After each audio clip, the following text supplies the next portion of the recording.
Welcome to the Social Media for Business podcast, where I am your host, Rebecca Bridgen from Innovate Social, specialists in managing B2B on-brand maritime social media. And today we will be speaking with Namrata Nadkarni, CEO of Intent Communications. Welcome, Namrata. Hi, Rebecca. Really lovely to be here on the podcast. I'm really excited about our topic and, of course, helping maritime industries get their event content up to spec so that it integrates really nicely with social. Beautiful. So as Namrata said, she will be sharing insights into how industry events and social media combine to make a highly engaging social media feed for any businesses, but especially in maritime. And we'll be reviewing why, as well as some great tips and ideas on how to increase exposure and messaging of events across business social feeds, supporting key business objectives. How do live events contribute to brand awareness, networking, and authority building? It's really useful to think about the kind of spread of events that you have all across in terms of options. So you've got your virtual events, which are things like webinars, which are things like podcasts, which are, recorded videos, etc. You've got, which people can have Q&As on, right? Because you can all obviously broadcast. So it's kind of a one-way system. You then have interactive webinars. In real life, often you would have panel discussions, but you could also have fireside chats. You could have kind of interactive events where you've got people on stage and you've got roving mics in the audience, or you're using something like Slido. There are so many different ways to make sure that you are matching your output to your audience. I personally, of course, am a little bit more partial to live events. And I think the reason for that is I'm a journalist, right? I've been a journalist for most of my career. And what I really liked to be able to do is go to the sidelines and have the conversations with people where they're going to be able to tell you information that they perhaps wouldn't want broadcast, right? So they could say, our official company policy is X.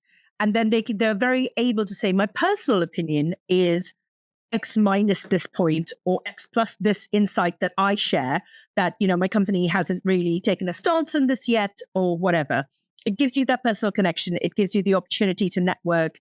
Sometimes someone from the audience has asked a really interesting question, and it allows you to follow up with them and go up to them and say, well, you asked this thing. What made you ask this question? And they'll be like, well, in our industry, we're experiencing X, Y, and Z. And you get a completely different piece of insight that even the people who were on stage weren't sharing with you. So I think, answer your question, the real value of having events in your maritime comms portfolio is to make sure you get that human connection. It's to make sure that you've got information which can be shaped to how your audience is responding. You can always tell if an audience is engaged or not, especially if they're in the room with you. People are looking at their phones versus paying attention to you, whether you get a whole wave of questions that are being asked or just one person who's clearly a plant to ask that obvious question, that sort of thing.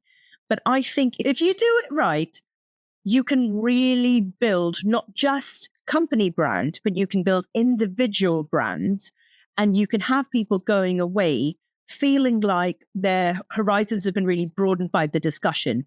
And that energy that you get from that is really powerful. It will lead to lead generation for your businesses.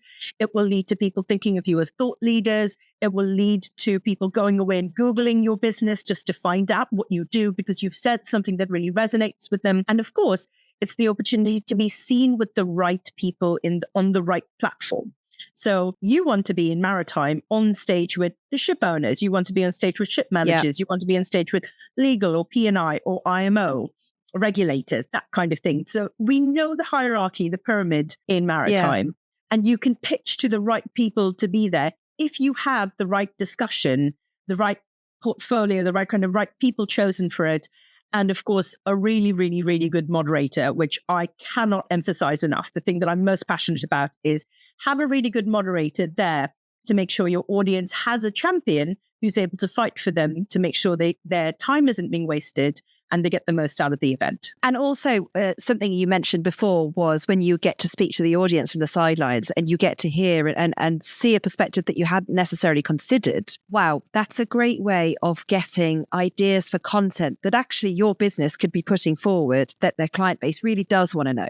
So it's a great opportunity for that. What's the biggest missed opportunity businesses face when it comes to leveraging events, but beyond the physical room that you're in? So I think the real important thing about these events is If you are online, your intention is to really build that thought leadership, that profile for your brand. So what you want to do is make sure you are tailoring your message to your audience. What you don't want to do is go into a technical conversation and stay too high level, or go into a high level conversation and bore people to death by going into real technical detail. You need to match your messaging to your audience. And that can be very challenging when you are at an organization which has really established party lines for all of the talking points that you want to kind of be talking about. In person, for me, it is making sure that you've got the right people in the room to build those connections at the right level. Your CEO is going to be swamped. Lots of people are going to want them. But if you're at a technical conference, sending your CEO to perhaps talk about the main points on stage, but having the right technical people in the audience to answer those really specific questions is super important. Leveraging your ability to kind of get into the absolute weeds if required, but also have that high level view, I think is really important. And most importantly, networking. It's the chance to build those personal relationships. And a lot of people will come into a conversation, come into an event, do their slot and leave. And what you will miss out on is chance to connect the dots between a session, perhaps before or after yours, that people were really fired up about, realize what they're really fired up about, and connect that back to your business offering so that you can make sure that people who are going to be working with you, whether they're going to be customers or just partners or collaborators, we are fundamentally driven by emotion. You want to work with people who you think understand where you're coming from and have similar interests. Being able to align yourself with your customers or with your partners is such a good opportunity and is often really, really missed. I think when people are just in a hurry to kind of come in and come out. One of the other elements, once they leave, that event isn't over effectively, because that's when the social media aspect kicks in, isn't it? And then people can, well, I've seen it and I do it myself. You go away, you have the business cards, you then make the connection. It's something that might have been said at the event that, or the CEO ran off because he had an appointment, but actually there were some really good questions that the people in the audience had. So then they connect via LinkedIn, send them the message to ask them that information, and so it's sort of, it goes on, doesn't it? And sort of spirals out. And I think there's another point that we should also think about. And I know we were going to get to this a bit later, but it's when you are thinking about your live event and you're looking at missed opportunities, the thing that you really want to think of is, how can I repurpose this content? How can I keep the conversation that we are having live for longer? Because often in person, it is a very immediate conversation. You're like, this is what's happening right now. This is what I'm being asked about. This is what I'm answering. But a lot of these can be repurposed. These insights are going to be valid for probably a few months at the very least, if not longer, depending on kind of the level at which you've zoomed out to look at industry or zoomed in to look at a really specific point. And I think when you should really be thinking about whether you are the event organizer or you are somebody who is at the event is, where can I repurpose this content? Can I make sure that I'm being filmed and I can have little clips from that for my social media? Am I facing the camera? Is my back to the camera in terms of my language? Am I mic'd correctly? Because often what people will do is they won't have the right number of mics. So you'll have mics that are being passed from speaker to speaker, and somebody will say something which the panel will all agree at. Your audience may not even hear because the person who said it was not holding the mic at the time. They've kind of added to the point that the person with the mic was making, but your cameras will never capture that. So you've really got to think, are we repurposing this content? If we're using it on social media, we need to be thinking in terms of minute clips. We need to be thinking in terms of live streaming. We need to be thinking whether we're going to make this interactive with the audience and that they could ask questions. Are we offering polls using something like Slido? Are we going to do talking heads before and after the event? And if we're doing that, what is the value to doing this, which is different to the value of people being on stage? So for me, often, unlike post-event, I love doing a talking head where the person's takeaways from the event kind of come through, because those are going to be so full of energy from the conversations that's happened, where they were like, right, we talked about this, this, this, and this, but I was surprised because this person brought up this point and it made me realize that we need to be looking at X. So I think what you need to do is genuinely be holistic about how you're going to use that content. And that will help ensure that you have A, fewer missed opportunities, and B, useful resources that can be then repurposed, because your social media team is probably overworked, right? In most companies, it's one person Not always full time. Yeah. And they're not just doing social media. Yeah, exactly. They've got other stuff that they're doing. So you want to make it easy for them, and building a library of content is super valuable. So if you know that someone is going to be talking about something that is relevant to your business, get your film crew in. Make sure they're doing bits before and after. Make sure that you've got social media cards. Make sure that you can, if it's a fireside chat, whether you're going to do little bits that are on social only to drive people through. Think of your strategy. Are you using this event as a one-off kind of isolated bubble for conversation, which is perfectly valid? Or are you using it as a touch point for other conversations, which you then have to make sure you connect, because you cannot expect your viewers or your readers to do the work themselves. You've got to make it easy for them. So if you're going to make it easy for them, how are you going to do that? What will you need? What equipment? What speakers? What lighting? What sound? What positioning, what briefing are you going to give your video people so that the poor person on social media doesn't get a 2-hour block of video that they then have to edit themselves, all of that. Yeah. And I think one of the things that made me think about is also have in your head what you're hoping to get out of the event before you go, but also how will it feed into your overall marketing strategy objectives? Because, I know that this podcast is for social media, but social media is part of that bigger marketing machine, and it needs to all fit strategically in its places. And so it's part of the bigger picture, the events of social media, and it's part of that. So having that sort of strategy, and it might be that, like you said, that event is part of the start of a campaign to raise awareness or open discussions on a topic, or sort of try and get movement or something.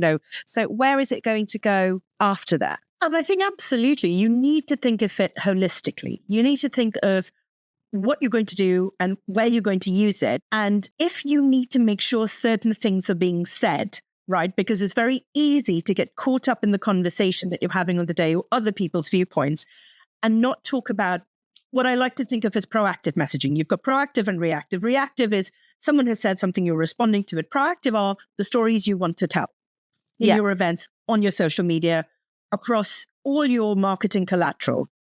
And so for me, it is particularly important that you know the points that you want to make. So for example, if you are an equipment manufacturer whose products are helping with, GHG targets or whatever, you can absolutely have conversations about pricing and, retrofitting ships or whatever it is. But you know that your proactive conversation is going to be compliance as well, right? It's compulsory. It's a great market driver.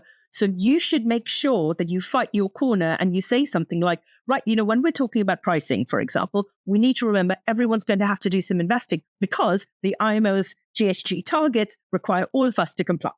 And then you've kind of made your point and you're allowing the discussion to happen on turf that you're familiar with. It's home ground, rather than talking where everybody else is talking, which is, of course, completely right because it's their own agenda. They want the conversation to be on their home ground. And there's enough overlap for it to be really successful where everybody comes together. But you've got to make sure that you actually get those points across. And it is very, very difficult to do that unless you have thought about it ahead of time and you know where you're going to talk about. Because you should never just bulldoze the conversation with a sales pitch. That is the worst. You will tune the audience out. And I have definitely tuned out. The minute someone's like, well, actually, our product is the best product. You're like, of course you're going to say your product's the best product. Who would go up on stage and say anything else?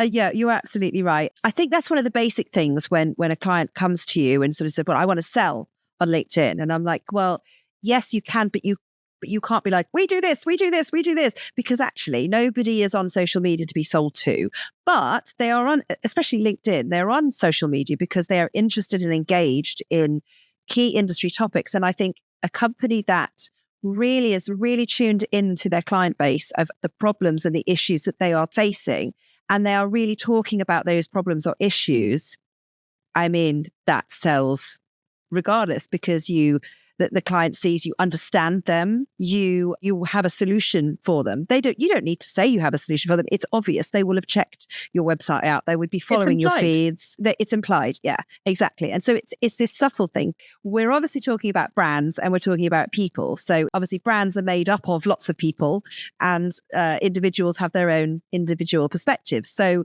I guess one of the elements of events when you're going to them is, how do people use the events as a brand?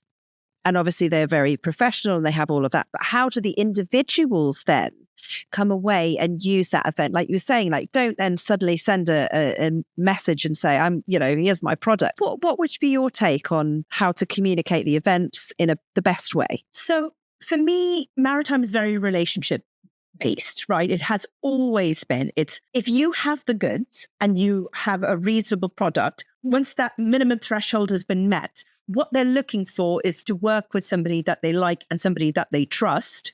And the best way to build trust is to say, hey, I understand your problems. I understand what you're thinking about. We understand that. And therefore, any products and any upgrades that we do, anything that we're going to do, is going to keep this in mind so that we never either trigger that problem or we're actively solving that problem for you. And I think that's the most important thing, right? So if you are at an event, and I think it's really important to distinguish between big brands and individual thought leaders, because you can have big brands that are absolutely great. Everybody wants the IMO, everybody wants HFW or, North Standard or whoever else is going to be around. Like, you've got your big players.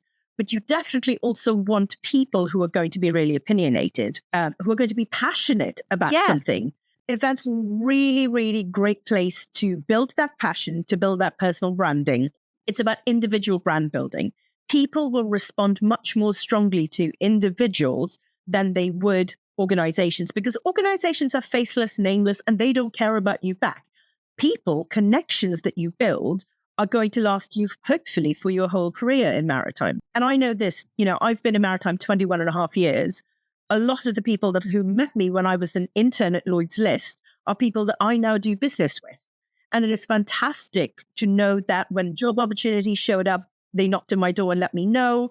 When projects showed up, they thought of me and approached me. Or when I knocked on their doors, they were willing to open them and have conversations so I could then offer them these products. And this was because I worked hard to build my personal brand. And I think that other people should also be looking at events and social media, both to build their brands, which means you can absolutely have the notice that you're going to be speaking at an event on your company social media, but you should have it on your own. And you can afford to be a lot less corporate and a lot more personal. So everybody's got their own vibe. You're absolutely right. The personal brands, I think there are many people still very scared to speak out on the social media feeds. But actually, when they go to an event and they're hearing the topics that are really relevant, and then they have questions, I would always say, write those questions down in your pad. Even if you're not brave enough to ask that to the panel or whatever, if you're thinking about it, write them down, because they could be topics for you to discuss on your social media feed to start building your brand. What I always say is brands and personal brands work holistically together, because you're absolutely right. It's all about relationships. So your personal brand will follow you around wherever you go, company-wise. But businesses shouldn't be upset or scared about an employee building up that personal brand for fear of that, because actually they've hired them for a reason. They are going to be a mouthpiece. They are representing your company. You shouldn't be afraid of letting them do that. If you are, then you need to be revisiting your hiring choices. They all work together so beautifully. And I just think the events, can springboard what they could talk about, as well as obviously, going off and connecting and doing that.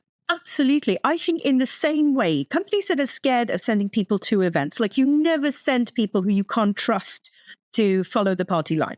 You would choose your speakers carefully in the same way, and you would give them guidelines. You should be giving people the same guidelines for their social media. I think it's really important when you're thinking of events, not just to think of yourself in terms of speaking at events or kind of participating that way, but often my summaries of events that I've been to get a lot of hits on social media where I say, I attended a meeting at so-and-so place, so I attended this conference, and here were the insights that I took away.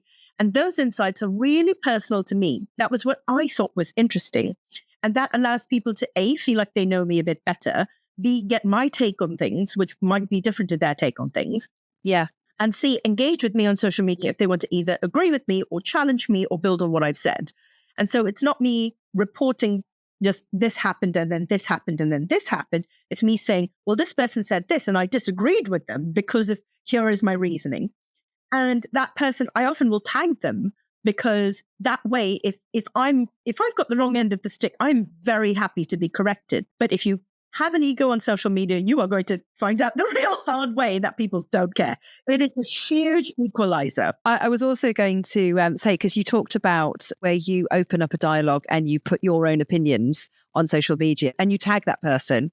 Actually, I think what's really nice about LinkedIn is it's opening that debate. It's quite a respectful place. Like you said, if it's an ego thing, they're going to find out pretty quickly. And you do, because that's the one thing about LinkedIn is it carries that conversation further. So when you've had that really interesting dialogue at the event, I mean, that's juicy, actually. And that will get so much traction. And then everybody else will see that as well. So it's a brilliant idea to do that and just kind of go, you know what, actually. And you've got to think about what you're tagging them in. So if you are, and I've been tagged a few times in stuff that was like a personal attack where someone was like, you said this and I really fundamentally disagree with your take on it. And then they were like, it's because you aren't a seafarer. But I remember thinking, oh, I'm going to choose whether I interact with this person or not. And it works to me as a warning flag. So you're not guaranteed a response. You have to make it worth the person's while to respond to you, is what I would say. So good faith questions, comments on what's happened, insights where you disagree or you think the conversation should go further. Awesome. Personal attacks on LinkedIn, you have got to really know where the receipts are if you want to go after somebody. I know we didn't chat about this in the prep, but I think that is a really, really good point to make because there is etiquette. And there's different etiquette to different platforms. And with LinkedIn, it is a very much you behave as a professional. You speak to each other respectfully and you are there to acquire knowledge in a respectful way. So being aggressive and angry, all those sort of negative human behavioral issues, it just doesn't sit well. And I've seen it before. I mean, I'm sure you saw the post quite a while ago where I was called out for being very visible on LinkedIn, and I should basically go and be an escort along with all the other girls. That was the first time I'd ever been. Oh yes, yeah. I mean, it was a brilliant one because I just looked at it and instead of being outraged, which yes, of course, naturally I was, but instead of being outraged, I just thought I trust LinkedIn enough. I trust the network and the audience because I see how they are and they're brilliant. I'm going to put this out for the LinkedIn police. And I just took a screenshot and they feasted, or boy, did they feast. And that was probably the highest performing post I'd ever put out. But yeah, I mean, people will not have it if you are not professional on that platform. So I think that's a really good point. Very much just as your events are different types of events and have different personalities, your social media has different personality, right? Your LinkedIn is a B2B platform where you are there as a professional. You are not friends on LinkedIn. You are a connection on LinkedIn. Like even their language is more formal, right? Yes. Versus Facebook where you're friends, or Instagram where you can have a professional account and a personal account, and X, formerly Twitter, where, if I'm being very honest, we don't really strongly recommend being there because the conversation has really moved away and that is very much more prone to attacks and therefore not suitable for a B2B conversation or a professional conversation in any way. So I think you match it to where you're going to be. And so, for example, TikTok is a good one. If you are too formal on TikTok, your audience is either going to eat you alive in the comments or they're going to tune out. You're meant to be personal. Versus if you're super, super, super personal on LinkedIn, I've had a few times where I've had like my eyebrows have just gone up where I'm like, that was a piece of information I wasn't expecting. And sometimes you're like, fair enough. And I always think about it as it's so hard when your social media bleeds into each other. But to a certain point for me, there is that etiquette. It is LinkedIn is where I'm formal. I'm Namrata Nadkarni, CEO of whatever. And my Facebook will be, 99% photos of my cats. So it's so true. I love so many people in the industry, and I really do. And they do come up on my Facebook feed. And I think, no, because I would like to keep that separate. Although actually, I don't share anything really that personal on Facebook. I just reshare things that I think is funny or interesting. I've sort of given up the personal aspect of it. It's the bit where you never know what family member's going to post what on your wall. That someone's then going to see. I was like, people I work with don't need to see pictures of me when I was a really chubby baby attacking one of my godparents or something. I've actually blocked my mother from Facebook. She's a nightmare. So the next question, Namrata, is about maximizing the reach with social media strategy. So you've got this one event, and say it's, a 1 day or a 3 day event or whatever, when that event is over, it's over. But it doesn't need to be. So that's when your social media kicks in. So how do you maximize the reach using your social media strategy after the event's over? And how do you choose the right people to get the quality content for that amplification? So for me, this all kind of comes back to what we talked about early on, which is this holistic approach. If you know what you're trying to achieve and you're really clear about what you're trying to achieve, then it becomes really easy to go, who's the right person who's going to give us maximum bang for our buck? The person who's the right match for the level of the audience, and making sure that they have the right speaking points, that they're prepared to go there and to succeed. So for me, it's making sure that your speakers are well chosen in terms of, if it's a smaller event, you can afford to take a risk and go with somebody a bit more junior, somebody who's not very confident as a speaker, because everyone has to start somewhere. Pick your partners carefully to give them that softer landing when they're starting out. And of course, if you're at a TradeWinds panel, you want to send in somebody who is a shark, who's going to be really sharp, who knows their stuff, who's going to be on it, and who's going to be able to deflect on questions that they're not supposed to answer, or to throw it back to somebody else on the panel, which I know a lot of people aren't necessarily confident about doing. And you need somebody who's well-rounded. So I think you need to think about holistically, what are you trying to achieve, and therefore who the right person is, and also what training and steps the person's going to need to succeed, including things like, and this is a non-negotiable for me for any event, you have a pre-panel discussion. You never go in cold. You always do some prep so you know what the speaker's going to be like, and the speakers know what the moderator is going to be like. You have an idea of the topics you want to discuss. You don't fall down a rabbit hole and waste the audience's time on something. And then to answer the first part of your question, which is how can you then keep it alive for longer? Remember, this is just one part of multifaceted conversation. You can absolutely take clips from this for your social media and for your website, by the way. You could then write a blog which summarizes. You could literally transcribe the conversation and have that on your blog for people who, and being accessible is particularly important, not only because obviously it's the right thing to do socially, but a lot of times I don't want to spend 35 minutes listening to something when I could scan read it in 10 and pick out the pieces that are really important to me. If it's a really juicy conversation, chances are good I'll listen to it anyway, but I want a transcript. So transcription or death is my opinion. Transcribe it, subtitle it.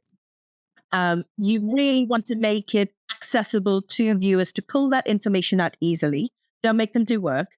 And then what you also want to do is go, what are the pieces of conversation that are dovetailed into this that we didn't have time for, or it wasn't the right avenue for? And some of those are sales pitches. So you can absolutely have and I'm going to use an example and say, our speaker A was at conference B talking about topic C. This was really of interest to the audience, and these were the questions that were asked, and this is what our person said. We know that many of you are going to have similar problems, and our solution, blah, blah, blah, does all of these things. Absolutely. And then you're building on it. And you can then take it to, we talked about A, and topics B and C are linked to topic A. So if you're, for example, as I said, you're talking about GHG compliance to meet with the regulations, you also want to talk about fuel saving. You also want to talk about seafarer training. You also want to talk about measurable data and how you use your data. And these are parts of the conversation that it probably wouldn't have been appropriate to have all of this conversation in a single 20-minute session. That would be very audience heavy. Like that would be too heavy for the audience. You can then break that into pieces of content that like cross-reference what was being said. And this means that your singular event, the recording that you did of the person from your company at this event, can then be followed up with a blog here, an article placed with the media there, a podcast to discuss this particular aspect, short little clips about something else, and potentially talking heads to camera afterwards about the other bits that you didn't get to do, so that you can then link it to something more holistic in your company's social media calendar. So, for example, if part of the conversation for GHG was talking about the fact that we need new crew, you would think, okay, cool, this is going to work really well for Day of the Seafarer. Yes, I was just thinking that, yeah. Or if you've got somebody who is a woman who was talking about it and you're saying, hey, we need to attract new talent. Women are underrepresented. We need diverse views and opinions in the mix to make sure that whatever product, whatever output we have is truly robust. That is a piece that you could repurpose for Women in International Day of Women in Maritime. You could talk about Earth Day. You could talk about whatever. You could literally go, right, I know that my sales team is going to be in Germany in this week for whatever. So the reference that this person made, I'm going to pull out that, put it in a blog and like absolutely tailor it for the German market. So we can say, hey, here is information about the container ship market and their ability to comply with GHG regulations, given that they're one of the types of ships that is going to be easy to track because they've got predictable routes. All of that. You can have all of that information there and then shove that on the social media of your salesperson who's going to go out. So you're tying it to a person, you're getting that goodwill. You reshare from your company's brand. It's an entire piece of content about 3 lines that somebody said on stage. Yes. I think people don't realize how much content they say, oh, well, we don't really have anything to say. And I'm like, you have so much to say. You have a conversation all the time about issues that are affecting you or things that your clients have said to you that are bothering them. All of that can be created into content. 100%. I 100% agree with you. Having the right people say it, because you asked about influencers. You shouldn't be afraid to have the right people saying the right stuff because they're the right people to influence the market. So your salespeople are your sales pipeline. They should be talking numbers and products and solutions. Your CTO should be talking tech trends. Your CEO should be talking market trends, right? You've got to have the right people for the right position. And I will also say, we are seeing a lot of people build up personal followings, right? And like, I'm just going to cite her because I think she's fantastic. Lynn Lu, her social media is fire, right? Like she goes to events, she gives out information, she's all of that. And I'm sure, there are a bunch of people supporting her on that because that is too much output for a person who has a very important day job. My point is, it's really building traction. And were she ever to move to another organization, that's going to go with her. So if you're an organization, you need to be thinking how to build not just personal brands. You need to diversify your thought leaders, your influencers. You want multiple people because if you only have one and they leave, that's gone. So you want to encourage multiple influencers and you want to make sure that your actual core brand, the main thing that you have, which is your company's voice, is also really solid and is not just doing sales pitches. You have to have thought leadership there so people will be like, well, this person was there, but they've moved on. But luckily, the information that I'm still getting from this company's website or this company's LinkedIn is useful. 100%. And also when you have, really great panel members, they are your influencers, not only for your event, but they are influencers for their own companies that they're representing. And they're then putting out your event on their own feeds and giving their own personal take. And they're sort of micro or macro, depending on the size, as you say. They are influencers for you. And I think you've got to bear that in mind as well. 100%. You've got to think of them as brand ambassadors, not just for their own brands, but their presence at your event gives it credibility. So you should never invite anybody to a panel or to a discussion or fireside chat, anything, who's going to waste the audience's time. That is the core foundational belief that I have about any event is if I'm taking time out from all the other work, which pays me to be here, giving you my attention and my energy, you have got to make it worth my while because there is a lost cost to me not doing all of the other work that I could have been doing. And so you've got to justify it. And I will give you a chance once, maybe twice. If you've wasted my time 2 times in a row, I'm going to assume it's a you problem and stop attending your events. And there are a number of events that if I'm being very honest, I don't attend because I see them as just pure sales pitches. I just don't go. I read transcripts. Yes. And you're very valid in that. Like you said, a blog or a summary, or it's just a really great way. That's when you were saying about when people have been to an event and then they share their summary because it's their perspective. But actually, a lot of people who didn't go to that event will read that post because they go, oh, what did I miss? FOMO. And our attention spans are so short nowadays. So I'm going to ask you how you measure the success of event-based social media content. So because social media can provide insight as to the sentiment of what the event was about, because sometimes you don't quite get the full sentiment of how well the event was received per se, but you will get that on social media. Let me know about how you measure the success of that through your social media channels. Again, this comes back to what does success look like? You need to quantify for yourself what success looks like, because there is a big difference between lead gen and visibility. So there's a lot of people who think of success as lead generation, and they're like, I made 5 sales after this thing happened. And I'm like, cool. But if 15 people were talking to you and that sale took 2 years, still linked to that event, it's still success from that event. So you need to be aware of multiple attributes for success. The one that I think is particularly important is, for me, visibility. It's you want to be associated with that topic. You want to be associated with the problem as a solution. I like saying OEMs because I know they're the ones that are like sales hungry, right? Like if you're an equipment manufacturer, you have something you want to sell, and chances are you're a small business. And I know that this podcast is aimed at smaller businesses. If you are a service provider or an equipment manufacturer, what you want to do is you want to be associated strongly as somebody who has given a lot of thought to what that issue is. You're somebody who is actively working on solutions, and you're not afraid to talk about what needs to change. And what needs to change isn't buy my product. What needs to change is something that's useful. It's that thought leadership. It's saying, we have data on this, and therefore I think it should be implemented in by method A, B, C, D, and E. I think that we actually should be sharing all of this information with the IMO or with the ILO or with the ITF or whoever is the responsible party. You could absolutely say, we had this problem, we fixed it in this manner, and now these are the results that we're doing. And so then you're sharing that information. And that's quite personal and very, very powerful if done right. So you really want to think about it. And all of this may or may not lead to you making more sales, but it will lead to people thinking of you when they are ready to push that button to purchase the product or service. Yeah, it's like we always say, it's, 5% of your audience is in the market to buy. So whilst they're not in the market to buy, you need to remain consistent and visible as to what you do and what you provide and what, where you've positioned your brand to be, so that when they are in the market to buy, you're the first person that they think of. And it goes back to the relationships with the people as well as the brand. And I think that there's absolutely room for metrics. There is room for you to look at how your social media posts are doing.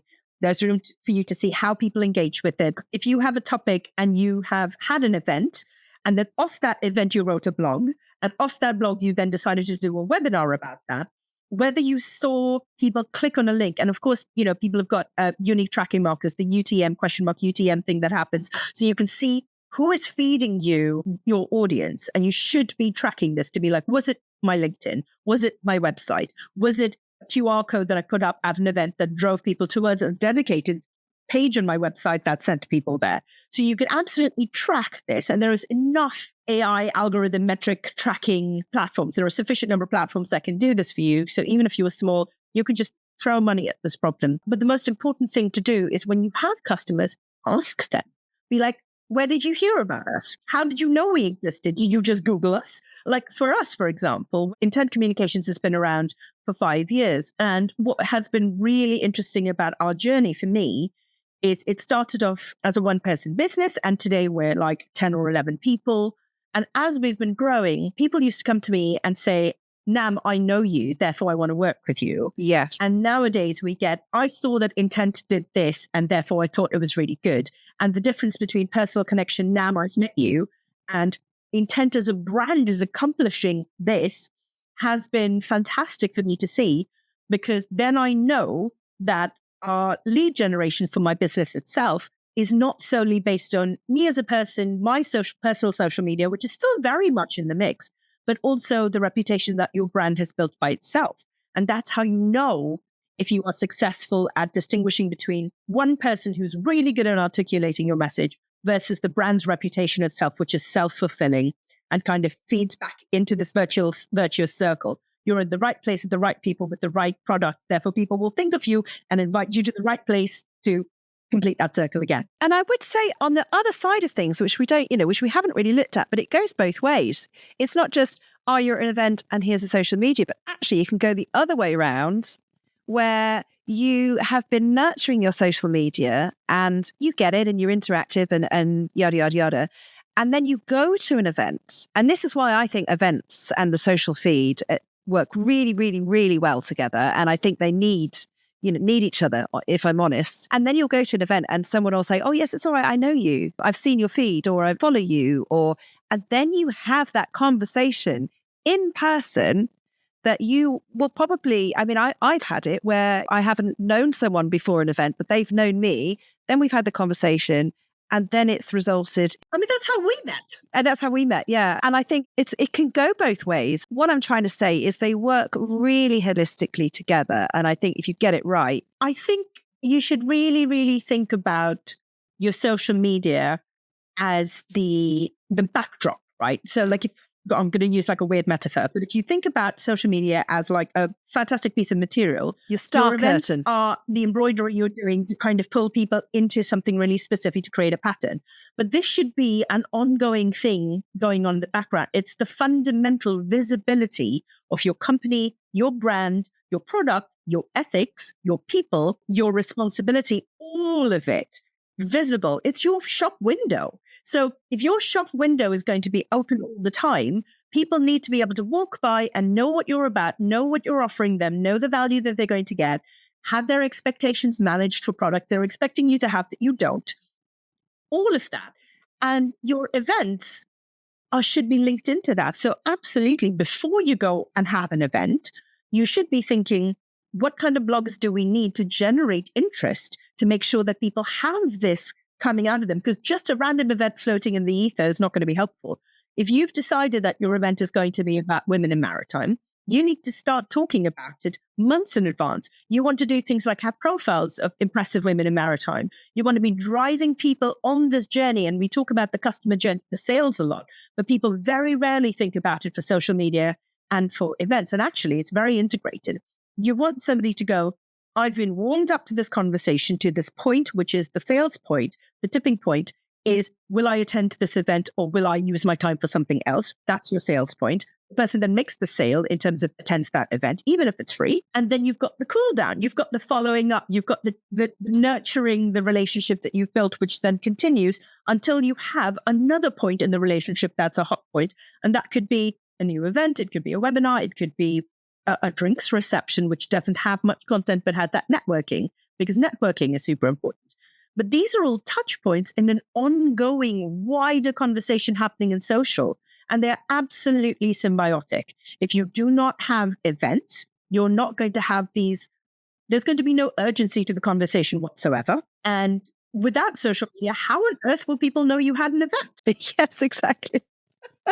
I love that. I love the visual that you've just given me there. And obviously, as a sort of a very visual designer, I see sometimes in these, and it's true. You've got this journey and you've got these hot points that you're tapping into. I love the flow of that. You described that really perfectly. Thank you for that. One of the questions I was going to ask as well was, what's the biggest mistake businesses make when trying to integrate an event into their social strategy? I think you've kind of highlighted it. It's probably the opposite of what you just said, where that, you said it's isolated and they haven't told anybody about it on social media, or they haven't pre-warned the audience. I also think it's, why should the audience care? If you cannot answer that question from their perspective, it's a fail. A lot of people will have events to be a sales pipeline. They're like, I want all the ship owners to come to my event to realize that I'm going to sell them vessel air lubrication. And you're like, this is a single solution, not suitable for all the ships, only for it might be suitable for certain vessel types, blah, blah, blah, blah. And so how are you going to fill your room of 60 people with the right people to care? So for me, what you really need to do, the mistakes that people make, is that they assume that the audience is going to care. You can't. You've got to make sure that the proposition, your elevator pitch, is absolutely perfect to get the attention. you need to make sure that this information has been shared way in advance so that people have time to book you into their really busy calendars where they've got other stuff planned on. You've got to make it easy for them to access the information if they've missed your event, which sucks, without giving away everything so that they can think they can always miss your event. So you want enough to give them insight to know, oh, it was worth attending this event. You want to create that FOMO, but you don't want to be like, here's everything you missed. Here's all the information. And then I'll be like, well, I'll never attend. Great. Thank you. Perfect. Still really useful, but I'm never going to make that time. You want to make sure that the event is not full of people. Like for me, the worst is when you have an event and everyone who's attending is also speaking, is also a salesperson. Those are the worst, right? Where every presentation is a sales pitch. And everyone there is hungry to sell to everybody else. So there are no buyers in the room.